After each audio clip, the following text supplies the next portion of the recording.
Old sayings become old sayings because they're true. Submitted for your approval. Youth is wasted on the young.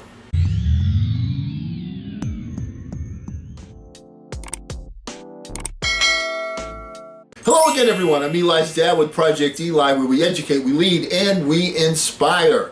And we're continuing our series based upon an article by a gentleman named Thomas Opung, 103 Life Lessons People Often Learn Too Late. And I want to pass some of these lessons along to you that I've learned and make it easier for you, because part of being a mentor is taking an experience that you've already had so that your mentee will be able to model and not suffer the same consequences by making the same mistakes. Let's get started right away. All right, first one is, we don't always need major events to feel happy. Small moments of joy can quickly add up and make you happy. Okay, let me give you a couple of examples of that, all right? You know, as a parent, one of the things when you have when Eli was a baby, the first time they put Eli in my arms and said, "Here, hold your son," it was like, I'm afraid I'm going to break him, all right? And then I got used to that.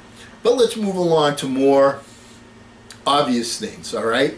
One of the things that you want to do as a parent is to teach your children how to be able to go to the bathroom themselves. Now, the first thing, you learn is, the wife says, "Okay, Eli needs to be changed." "You mean you want me to do it?" All right? And then she taught me how to do it, and I was able to do it on my own. All right? That's one example. But let's talk about, you have your child say, the first step is, hey, when the child says, "I need to use the restroom, I need to go to the bathroom," right? That's a good step. Second step is you're in there and you're showing him how to do it. And then he's able to do it on his own. That's the next step. I remember Eli, and this is kind of a funny story, is when we were in that process with you, one of the things that you always would do would be to take off all of your clothes when you went to the bathroom. And we said, you don't have to do that, but who are we to tell you how to do anything, right? So I'm assuming that today that's not the way you do this process, that you've made these things that you can do all that stuff on your own. So that's one example from parenting. A different example, let's say from coaching, is you're teaching your team how to do something. You're teaching your team how to, in an example of we're conducting a press. We're trying to steal the ball from the other team, and we're having a zone press, and we're telling people you have to keep your eye on the man, on the ball.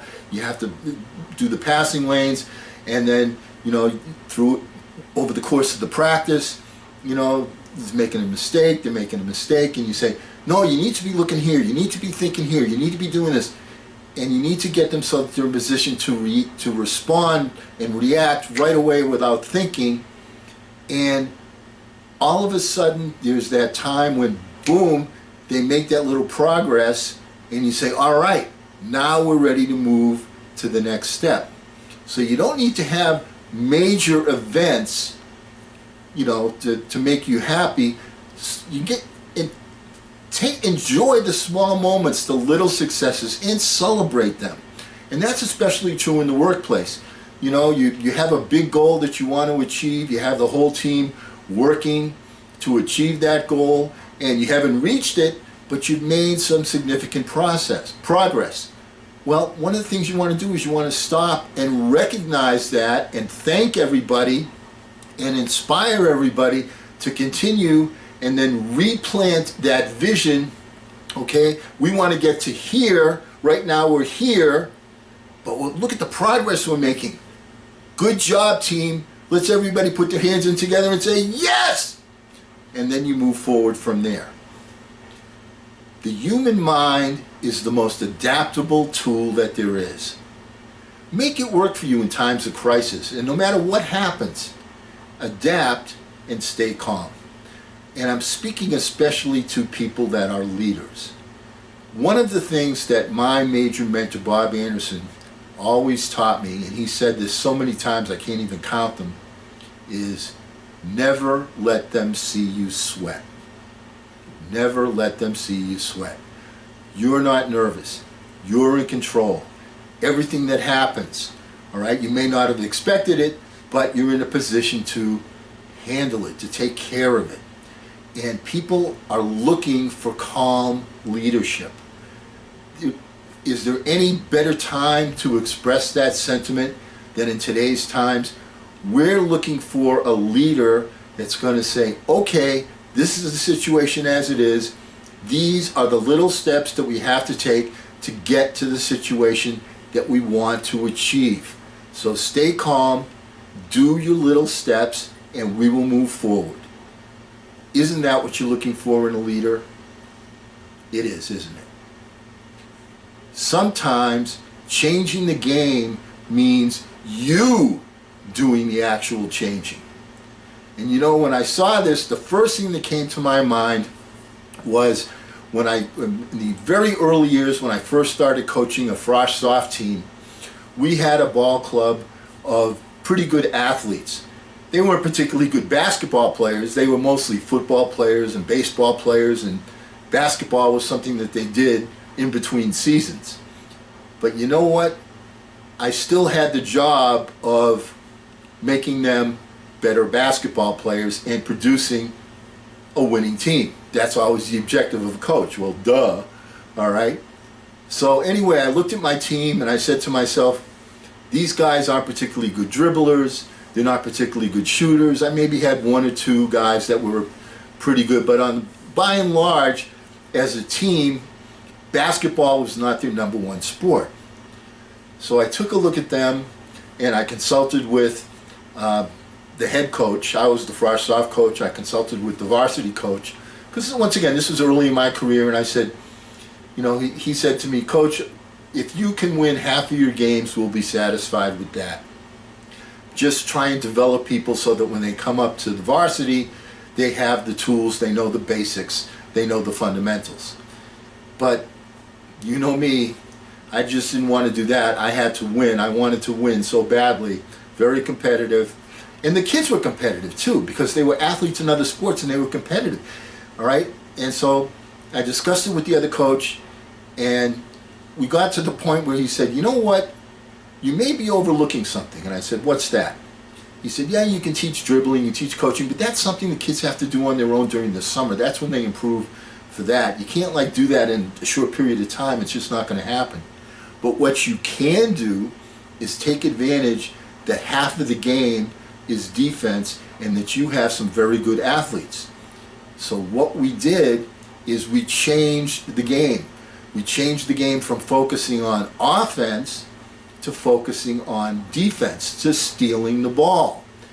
And boy, we came up with a scheme that was very effective.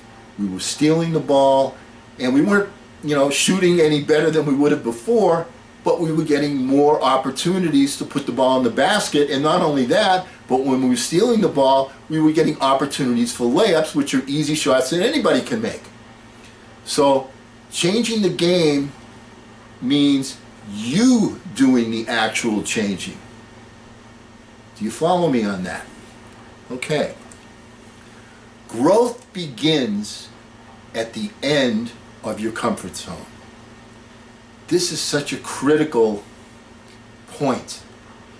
What people tend to do, people would rather embrace the misery that they know than seek an outcome where they have to do something that puts them out of their comfort zone. They can be comfortable being miserable.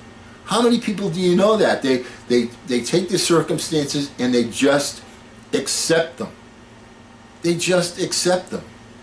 You know, you can't do that. You have to be willing to do something differently than the way you've been doing it, and that will put you out of your comfort zone. It brings to mind my youth when I wanted to start making friends with the opposite sex. I was not comfortable talking to girls at all, and somehow, some way, I had to find the courage to pick up the phone and call and ask somebody out on a date. My goodness, what if she says no? What if she says no? I'm going to be so deflated. And then you know what? You learn that the only way to achieve new and better things is to step out of the box that you created for yourself and expand that box out of your comfort zone. And once you do that, it becomes easier to repeat it, to do it again and again and again. Does that make some sense? Okay. Don't overplan and underact. Once again, so many people are looking to get into their cars on the way to work, make sure that every single light is going to be green when they get there, and go to work and make their travel time the shortest amount of time possible. Guess what, folks? Life isn't like that. You already know that. So what do? You plan. You plan. You know there's going to be red lights. You know there's going to be traffic. You know that if you have the opportunity to travel when it's not rush hour, that's smarter than traveling when it's rush hour. Don't overplan and underact. You've got to go out and do it. You've got to go out and do it. And if all you're doing is thinking about something, then you're living your life with a what if, a how about, and a maybe. People that are the successful achievers in life fail more often. As a matter of fact, one of the sayings of the achievers in life is, if you want to be more successful, you have to fail more often, which means you can't just plan, you have to go out and act, and when you do, you get feedback, both positive and negative. The positive feedback says, I'm on the right track, keep going. The negative feedback says, you know what, I'm not going the right way, I need to find a new direction, a new starting line. Which, speaking of which, every accomplishment starts with the decision to try. The key thing to ending your procrastination in any endeavor is give it a try. Give it a shot. Go for it. And the key thing is get to a starting line. In my case, the first starting line was picking up the phone, then dialing the number. No, we didn't have push buttons back in those days, Eli. We had to actually dial the phone. All right? And then when she answers the phone and says, hello, is not just being a chicken and hanging up. They didn't have caller ID, so you could actually do that back then without being embarrassed. And saying, hello, is this Debbie? Hi, Debbie, this is... And then you get started and you do something. But you've got to give it a try. You've got to go for it. Too many times people are housed in their comfort zone and they refuse to get out. And then they wonder why great things aren't happening to them. You will find, if you read any biography, that people that are the great achievers failed so many different times, and the way that they got to becoming the success that they ultimately became was because they took the first step, they got to the starting line, and they tried. So let's get to the starting line. Once again, big shout out, Thomas Opung, 103 life lessons people often learn too late. And because we're never going to end a meeting on a philosophical note, why don't we get out there and charge? I'm Eli's dad.